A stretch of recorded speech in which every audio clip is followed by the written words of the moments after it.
नमस्ते sir, विकास आराध्य बोलतोय पुण्याहून.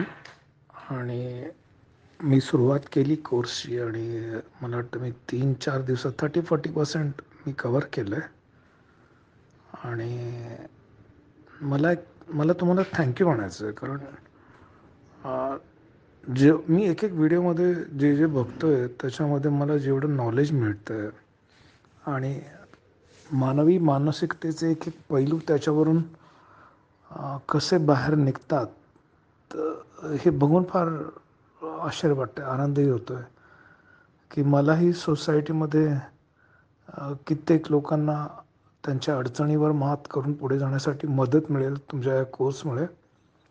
माझं वय 53 पूर्ण झालं आहे, 54 चालू आहे. आणि 2001 साली जेव्हा कोरोना आला होता तेव्हा माझा बिझनेस होता आणि तो संपूर्ण डिस्ट्रॉय झाला. मी कर्जात गेलो आणि शेवटी मला माझं एक प्रॉपर्टी विकावी लागली आणि कर्जातून बाहेर पडलो. आता माझा मोठा मुलगा आहे, तो मदत करतो मला घर चालवायला. आणि मी एवढा खचलो होतो, मलाही काउन्सिलिंगची मदत घ्यावी लागली त्यावेळी. आणि मला काही रस्ताच दिसत नव्हता, काय करावं काय करावं. आणि काही दिवसापूर्वी फेसबुकवर तुमची ॲड बघितली, मी अप्लाय केलं आणि आता गेल्या 4-5 दिवसापासून मी तुमचे व्हिडिओज बघतो आहे. आणि त्याच्यानंतर असं वाटायला लागलं की हे काम आहे ते मी अतिशय चांगल्या प्रकारे करू शकतो. कारण जर मी काही न करता असंच बसून राहिलो तर डोक्यात विचार, भविष्याच्या चिंता, जे झालेले लॉसेस, जे कधीही भरून येणार नाही आहेत, जे गेलं ते गेलं, पण आता पुढे काय. ईश्वराच्या कृपेने माझं स्वतःचं घर असल्यामुळे मला माझ्या डोक्यावर चप्पल राहील याची काही चिंताच नाही आहे. मुलगा मदत करतो आहे, 1-2 मुलं आहेत. एकचं लग्न झालं आहे, तो आता लग्न झाल्यामुळे जास्त मदत करू शकत नाही. दुसरा आता शिकतो आहे, तो 1 वर्षभरात मलाही मदत करायला लागेल. पण मला माझी सेविंग संपत आली होती. मला विचार करतो मी काय करावं. पण तुमचा कोर्स बघितल्यावर मला नक्की वाटतं की मी 1-1.5 महिन्यामध्ये मी समुपदेशन करण्यासाठी तयार होईन. आणि तुमचे जे अनुभव ऐकतो मी, जेव्हा मी ऐकतो की तुम्ही कसं लोकांना काउन्सिलिंग करता आणि त्यात लोकांच्या अडचणी काय असतात, आणि बसून राहण्यापेक्षा हे केलेलं काय वाईट आहे. पैसे कमवणं हा महत्त्वाचा मुद्दा आहे, प्रश्नच नाही. पण त्याहीपेक्षा स्वतःला कुठेतरी गुंतवून ठेवून त्या गुंतवून ठेवल्यानंतर मग लोकांना त्यातून आपण काहीतरी मदत करू शकतो. ते जे जाळ्यात अडकलेली आहेत त्यांची जाळी साफ करून, मनाभोवती जी आहे स्वच्छ करून त्यांना नवी उमेद देणं. आणि हे जे माइंड ब्लॉक झालेले आहेत त्या ब्लॉक माइंडना क्लीन करून त्यांना भविष्याचा मार्ग दाखवणं. आणि बरंच काही करता येण्यासारखं आहे याच्यामध्ये. समाजात अजूनही लोकांना मोकळं होऊन बोलायची सवय नाही आहे. कारण माझ्याही मोठा आमचा परिवार आहे, तर आहेत प्रत्येक माझ्या मामाची मुलं आहेत, काय आहेत, लोकांच्या अडचणी असतात, पण ते लोकांना झाकण्यातच जास्त हे वाटतं. काय लोक बोलत नाहीत. आपण जर बोललो तर मग आपलं लोकांसमोर हसू होईल आणि आपलं पितळ उघडं पडेल.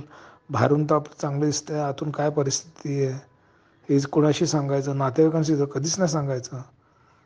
ठीक आहे, नातेवाईकांकडे नका बोलू, पण कदाचित एखाद्या काउन्सिलरकडे बोला.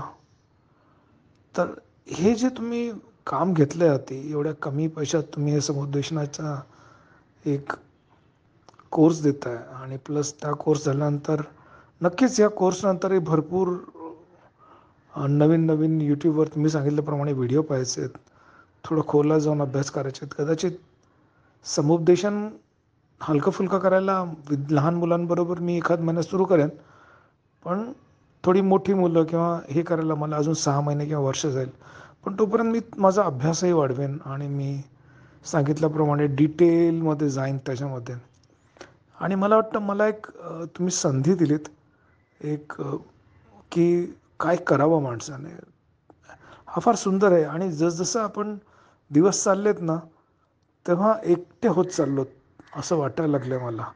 कारण माणूस जेव्हापर्यंत आपल्या कामात बिझी असतो ना, तो बऱ्याच कमी गोष्टींमध्ये आपलं लक्ष घालतो.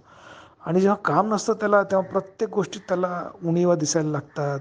त्याला लोकं अव्हॉइड करतात असं त्याला वाटायला लागतं. आणि मग तो त्याच्या त्या संपूर्ण ह्याच्यामध्ये गर्तेत तो जात राहतो. अशा लोकांसाठी हा कोर्स अतिशय उत्तम आहे. मी अगदी उमेदीने मला फार आनंद वाटतो की मी हा जॉइन केला कोर्स. आणि माझी तुम्हाला विनंती आहे, मी मोठा आहे वयाने तुमच्यापेक्षा बराच. पण मी एक 15-20 दिवस का महिनाभरात मला काउन्सिलिंग सुरू करायचं आहे. आणि मी पुण्यात लोहगाव एअरपोर्टजवळ राहतो. तर माझ्या परिघात एक 15-20 किलोमीटरपर्यंत जरी कोणी काउन्सिलिंग मागत असेल तर प्लीज तुम्ही मला माझं नाव सजेस्ट करा.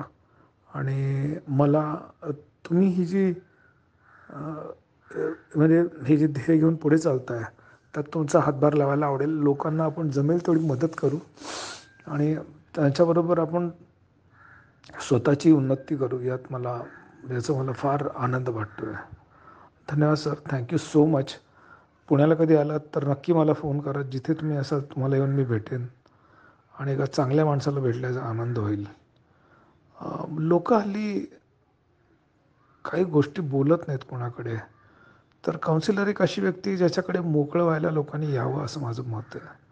ते म्हणत ना की आधी रिकामी करा समोरच्याची बाटली, तरच त्याच्यात काहीतरी भरू शकाल. तर ही जे रिकामं होणं आहे, मोकळं होणं आहे, मनातल्या सगळ्या गोष्टी बोलणं, हे किती लोकांना जमतं. पण मला वाटतं तेच एक सुंदर गोष्ट या प्रोफेशनमध्ये, समुपदेशनामध्ये तुम्ही समोरच्याला मोकळं करता, बोलतं करता आणि मग संवाद साधून त्याला एक उभारी देता की बाबा इथे संपलं नाही आहे, सुरुवात करता येईल आपल्याला. आणि बरेचसे पैलू आहेत, बरेचशा ह्याच्यात गोष्टी आहेत. तर थँक्यू सो मच पुन्हा एकदा. आणि पुण्यात आलं तर नक्की सर मला सांगा. मी एअरपोर्टच्या जवळच राहतो. माझ्या घरी भेट द्या तुम्ही. आणि तुमचे पुण्यात काही प्रोग्राम असेल तर मला बोलवा.